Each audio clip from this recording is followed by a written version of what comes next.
Dining এরিয়ার একটা কর্নারে আমি এই সিন্দুকটাকে রেখেছি। এই সিন্দুকটা খুব পুরানো একটা সিন্দুক।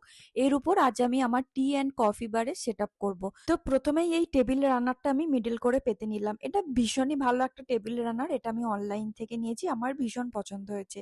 এরপর একটা উডেনের র্যাক রেখেছি, এর মধ্যে আমি নিচের র্যাকটাতে টোস্টার আর পাশে গরম জল করার জন্য ইলেকট্রিক কেটেল রেখেছি। তার ঠিক পাশে একটা উডেনের ট্রেকে উল্টে রেখেছি।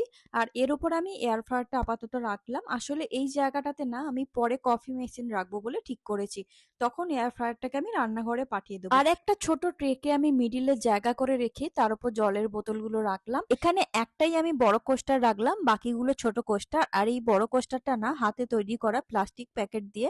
ছোট কোস্টার গুলো ভীষণ কিউট, এগুলো অনলাইন থেকে নেওয়া। ইভেন এখানে যতগুলো প্রোডাক্ট তোমরা দেখতে পাচ্ছ সবই অনলাইন থেকে আমি আনিয়েছি। তবে এই কর্নারটা পুরোপুরি এখনো সাজানো বাকি আছে, আরো অনেক জিনিস অ্যাড করব। তো আজ এইটুকুই থাক।